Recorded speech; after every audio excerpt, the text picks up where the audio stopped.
Okay, here we are. We're back. Creative Corner with Zach Labs. Today we're going to be talking about at Creative Corner about how to keep your stuff sharp, because when you're cutting foam, one of the most critical things is you want to have nice, clean edges. And it's not that difficult to do.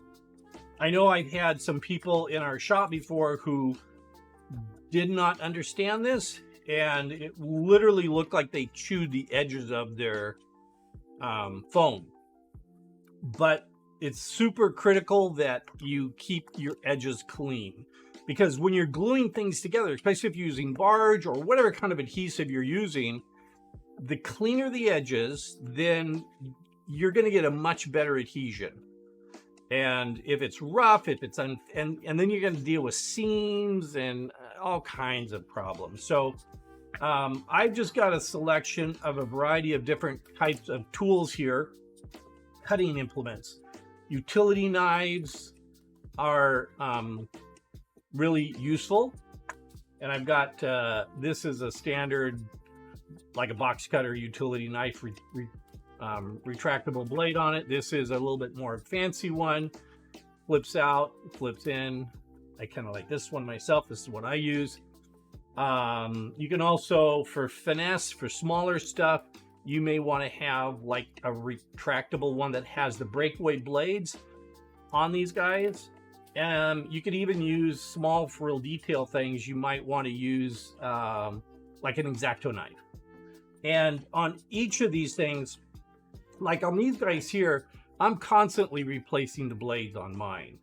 So just so I can keep a nice clean one. But you don't have to do that. While replacing blades is an option, you can get yourself a pack of blades. They aren't that expensive. We get ours like in 100 pack at a time, just because we can tend to go through them. But you can also do sharpening on various types of blades. So this particular one is off of Amazon. The cool thing about this one is that not only can you hand hold it to be able to sharpen your blades on it, but this little part comes out and it makes a nifty little handheld one too that you can sharpen your blades on. So that's kind of a cool little tricky element on some of them. And there's a whole variety of ones out there that you can sharpen your blades at. And another one besides one that would be also, this is also for like kitchen knives, any kind of blade that you want to sharpen on it. You can also use a whetstone or a grinding stone, and they come in a whole variety of different ways that you can keep these guys sharp. The ones that have the retractable blades on them are kind of nice because you can actually go and just get that blade down and sand it down. You cut a few times, go back and get your blade nice and sharp. And when you do that, you can get really nice, really clean cuts, okay?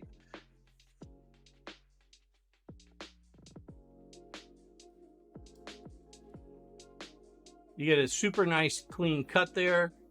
Didn't cut all the way through, I wasn't pushing that hard, but you can see how nice and clean the cut is on there. It's not jagged or anything on there.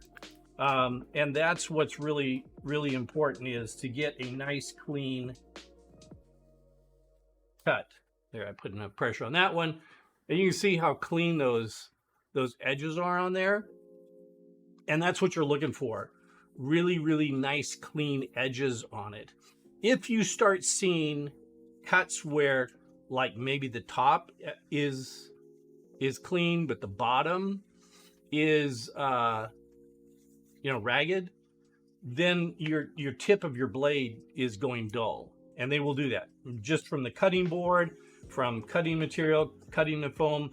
Foam is incredibly abrasive, and it will it'll just dull these things out right away. So keeping a nice, clean, sharp blade is really important. And no matter what, I've got a variety of different types of foam here. Some of them are harder than others. But a nice clean cut on it is just, I mean, that's gold. Here's some really thick stuff. So we'll try doing this here.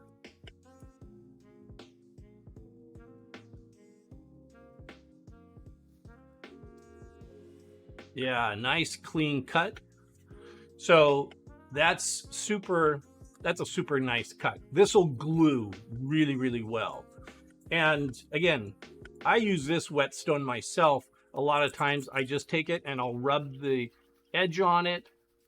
It does not take very long, just to get make sure that I've got a little bit of a clean edge on there. And then I go back to cutting and cut some more, and boom, you got a super clean cut. So as you're getting into working with foam, if you've never worked with it before, don't be afraid of it. It's not going to bite you. Make sure you protect yourselves. You don't want to add blood to your cosplay, but do keep your instruments really sharp. It's really, really critical. Yeah, and have fun out there. Cut away and do your stuff. Pick up this one I have is called Edge Eater, but again, you can pick them up on Amazon. You can pick them up at a variety of different places.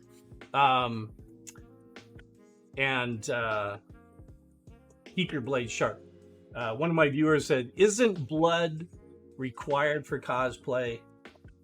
It is, because if you don't bleed, is it really cosplay? I don't think so. I have yet to make a cosplay without blood, but I really, really try not to. It's far preferable not to have blood in your cosplay, but sharp blades are a requirement. So keep those blades sharp out there, do some sharpening, get some new blades, and enjoy making that cosplay. Okay, we're going to get back to our normal stream. Thanks for stopping by Zach Labs Creative Corner. And we'll have another one of these on Thursday as well. Remember, we're streaming on Twitch TV, Zach Labs, every Tuesday and Thursday from 4 to 6 o'clock.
Okay, welcome back, everybody. Darby, good to see you here. I have in front of me right here I just took it off the 3D printer. I mean, just took it off, and it's still dripping wet here. And I'm going to pop these little guys off here and get them dried a little bit, throw them into the washer and over there, and also get them cured. And then I'm going to pull them out and we'll do some actual molds off these guys. These are the gem ones, and I see my big one did not work here. So I'm a little irritated with that. I do not know why that didn't work, but the large one here didn't print. That's a little irritating. So we're just gonna take off this magnetic plate, if I can get it off here. Got lots of goopy stuff on here. I'm gonna wash some of this, get some of this off of here.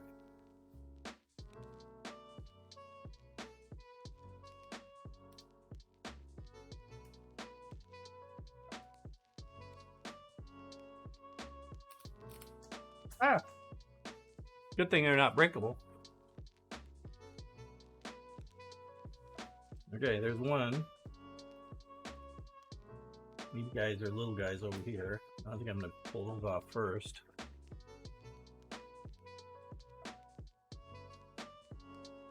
We got little gems.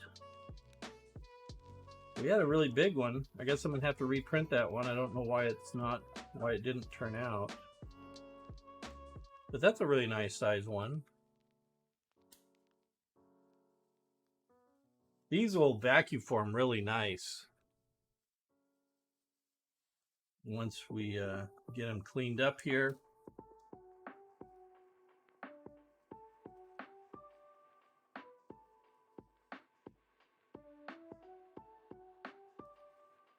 What I might do is I have another large round one, and maybe I'll do that one. And then you'll have a variety of different sizes. I'm gonna pull the rest of this stuff off here. Throw that away.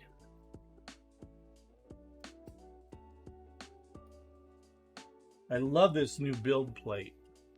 You guys have any resin printing?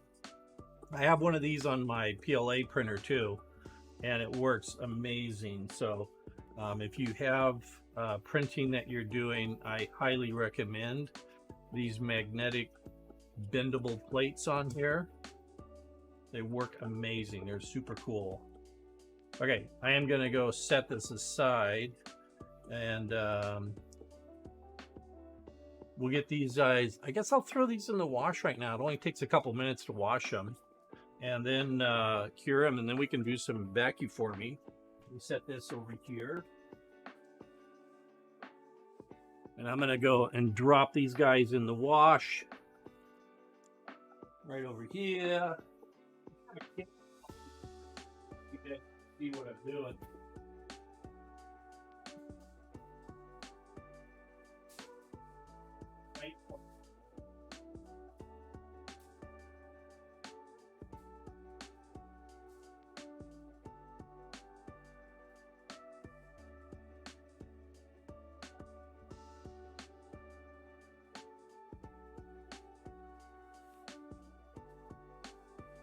Okay, so those guys are over there washing right now, and as soon as they get done washing, I'm going to pull them out. We'll cure them. Like I said, then we'll do some actual vacuum forming on them. And I've got another gem that's a big round one. They're really fun, and I'll throw that one in there too, and we'll vacuum form off that one. So the process when you're doing resin printing is, of course, you have to create the file. You print it out, and then you pull them off the printer. They need to be washed. We have an alcohol bath washer that washes all the resin off of it. And then we dry them down, and then you cure them under a UV light, and that solidifies them and hardens them. And then they're ready to go. Another little cool trick I wanted to show you guys here for sanding things. If you have sandpaper all over the place, this is how we organize our sandpaper. It is an accordion file, and we have them from, maybe on the edge here. This is a 40 grit all the way back up to on the very other end here. We have like a 1200 grit, and then we just stack all of our sandpaper in there, and you know right where it is, you know what grit it is, and it can be super, and then it just folds up, and it's super easy to store someplace. So you don't have sandpaper going all over the place, because we used to have sandpaper in this box, and it was like a rat's nest. And so now you need sandpaper, you know exactly where it is. And in fact, I got a whole nother big, huge stack over here that will be going in here a little bit later on. One of the other things that for sanding, I think I'm going to do a whole section on sanding. I am not a professional sander, but there are people out there who are, and sanding is a critical point. Oh, look at that. They're done washing already. Already done washing. Give me a couple minutes. Let me get the vacuum former out here. These guys are going to be ready to go, and we can actually do the vacuum forming. But let me go grab the vacuum form machine. I'm going to go do a BRB. I'm going to get the styrene and the vacuum former so we can start vacuum forming this stuff. Be right back.